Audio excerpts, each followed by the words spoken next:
studio për të vazhduar rrjedhën e emisionit. Tani do të nga violina do kalojmë krejt në diçka tjetër, po ashtu të bukur.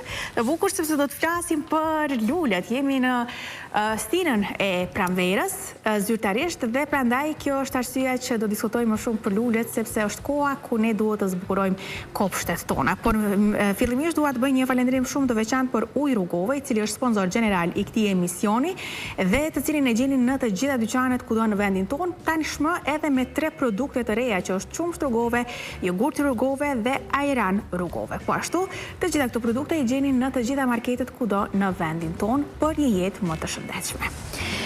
Do flasim si qëtash për lulet, kujdesin ndaj luleve në stinën e pranverës, sepse tashmë është koha ku ne duhet fillojmë të rregullojmë kopshtet, po ashtu të kemi më shumë gjelbrim dhe normalisht që këtë gjë duhet ta bëjmë me këshilla të duhura, sepse shumë shpesh dim të bëjmë gabime që pastaj mund të na kushtojnë me lule të thara.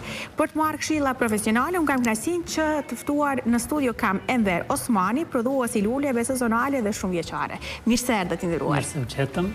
Faleminderit për ftesën. Faleminderit që jeni këtu. Tash jemi në stinën e pranverës, atëherë kur ne duam që t'i rregullojmë kopshtet të duken bukur, por normalisht të kujdesemi edhe për lulet që i mbajmë brenda shtëpisë. Çfarë duhet të kemi kujdes në këtë kohë fillimisht? Është koha e dur për mbjelljen e luleve apo duhet të presim edhe pak? Për lulet sezonale në ambiente të jashtme duhet me prit edhe pak, për arsye se koha nuk është aq e ngrohtë. Pra duhet të kemi kohë me diell. Po. Të paktën preferoj klient të gjithë blerësit, 10 apo 15 prilli është koha ma ideale për mbjelljen e luleve, sepse pa u ngrohtë toka, pa qenë kushtet e mira, lulet prej sterave kur dalin në ambient të jashtëm, nëse kushtet nuk do jenë të mira, edhe lulet do të ngecin në zhvillimin e tyre. Po kur bëjmë mbjelljen e një lule sezonale, themi në kopsht, po fillojmë pra nga kopshti, çfarë duhet të kemi parasysh? Pra, gjithmonë a duhet pas mbjelljes me njëherë ta ujisim, dikon dheu ku e mbjellim, duhet ta pleherosim, apo si duhet veprojmë në mënyrë që ajo lule pastaj na lulëzoj, të mos kemi të lashe, mos djem deri te tarja. Po në fillim duhet përpunimi i tokës dhe furnizimi me dhej adekuat luleve. Bëhet plerimi. Kur themi dhe adekuat të luleve, dallon nga dheu i zakonshëm? Po, për lulet duhet të keni substrat që e quajmë këto. Do thotë me terma të shtez dysh, do thotë jetë pak me i shkrift, mos jetë shumë i ngurtë, mos ketë gur, mos ketë kështu. Edhe duhet të pasurohet toka me plera artificiale apo plera organike pak. Në bëhet mbjellja lule, edhe të ujtën lulet mbjellje. Pastaj ujtja luleve dhe mirëmbajtja është e mirë të ujtën mëngjes apo mbrëmje, jo mesditë kur janë rrezet e diellit shumë të forta, lulet nuk kanë dëshirë të ujtën në atë kohë. Pra në mëngjes dhe në mbrëmje. Po, ose mëngjes apo mbrëmje.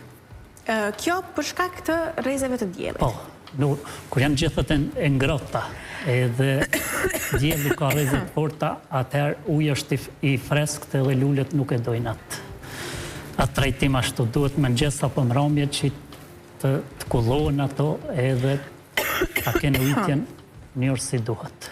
Po kur bëjmë mbjelljen e lules, duhet që ta ujisim në atë moment? Pasi të mbjellet është mirë të ujtet.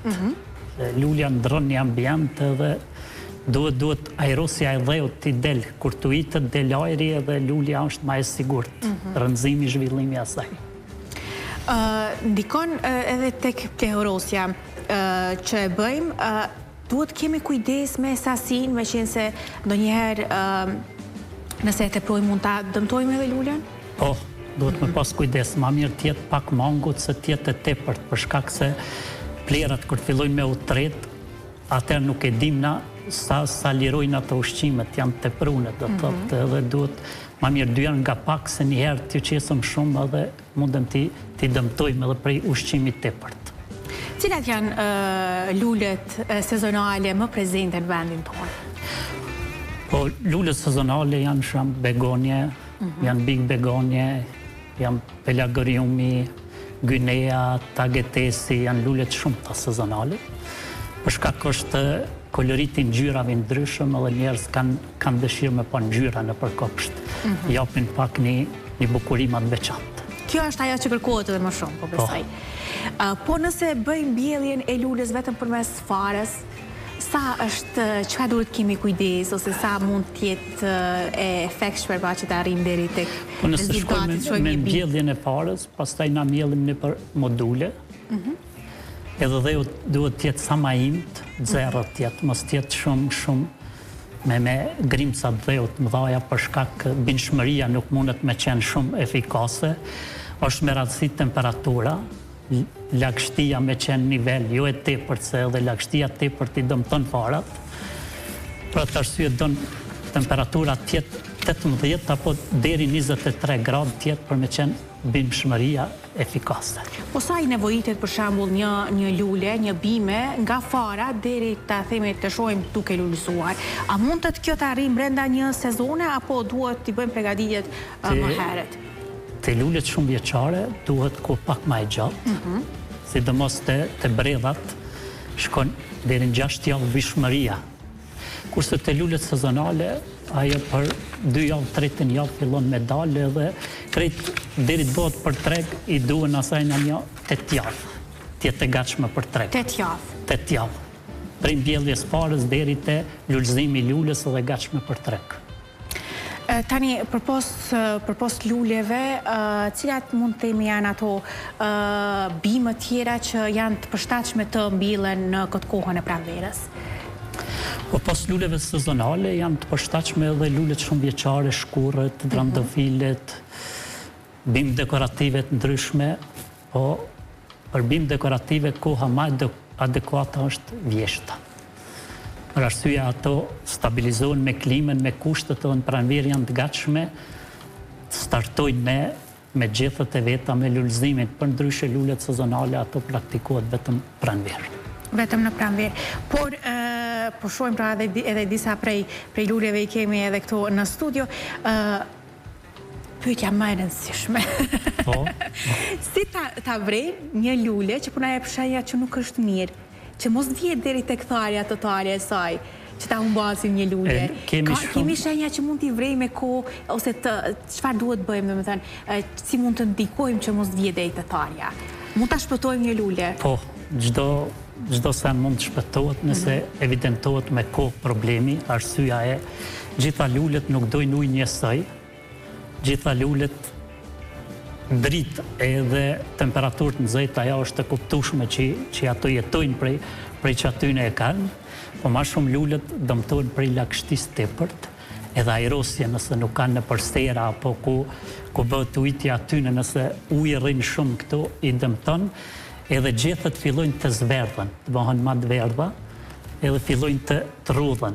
Atëherë na duhet të shikojmë a kanë insekte diçka, apo këpurdha kanë kriju diçka për lagështisë tepërt, edhe duhet t'i trajtojmë ato, po mos t'i trajtojmë shumë, t'i mësojmë, për arsye nëse ne i trajtojmë shumë në përstera, ku të shkojnë te klientët nuk kanë shumë njohuri, edhe na do të mundohemi që këto lule ma pak t'jenë të ushqyne me materiale ushqyse që te klienti mos të ketë probleme. Mos të ketë probleme, le t'jetë në zhvillohet lule edhe atje, se na në përstera mundë me i trajtu, me i bë lule ta gjithë bukra, po mundohemi që kur të ndrojnë një ambient, në atë ambient tjetër nuk i kanë ato kushte, kështu që lulet kanë imunitetin të jetojnë edhe në për ato hapësinat ku nuk janë edhe kushtet aq të favorshme. Pra nuk është lulja diçka që thjesht, pra edhe si që mendojmë pra diçka e bukur, është diçka e gjallë fundja, kërkon kujdes. Edhe lulet kanë shpirt, vetëm që nuk flasin. Po, keni arritur të kuptoni gjuhën e luleve deri më sot, me qenë se ka vite të tëra që mireni?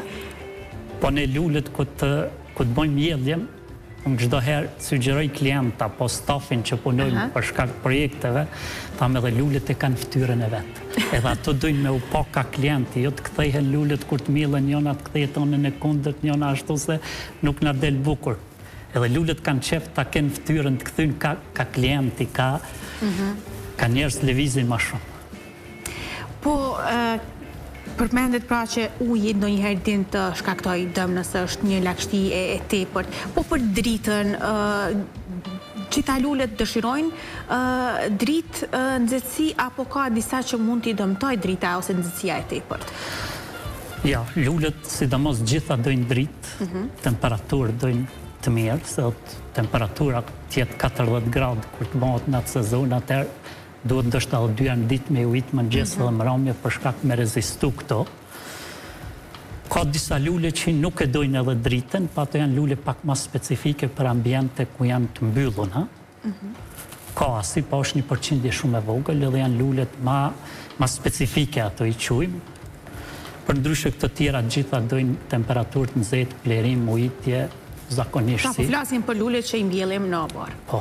Po për shtëpi, do doja ndoshta 1 ose 2-3 lulet na rekomandoni cilat do të ishin më të mirat për t'i mbajtur në shtëpi. Pra lulet cilat ndoshta nuk kërkojnë një kujdes shumë të veçantë, kushte shumë të veçanta. Për shembull, unë shumë shpesh e përmendi orhiden, është një lule jashtëzakonisht e bukur, por në shtëpinë time nuk bën. Prishet brenda javës, nuk e di as ku gaboj. Ja, te kjo ju kisha sugjeruar gjithë klientëve që janë adhurues luleve orhidea. Orhidea don dhe nuk e don sikur lulet e zakonshme. Don pak vend ladrujve, don pak kërër, dhe don shumë pak. Don gurzi pak të ketë sasi të gurve në për ato, ajo jeton ato kushte. Për ndryshe nëse orhiden e mjellëm me dhej si kur këto lullet sezonale, ajo atër nuk zhvillohet, nuk e don tokën vetëm dhej, se ka dëshirë vetëm ujë t'i kaloj, apo mos t'i rrinë saksi, se lagështi nuk e do shumë.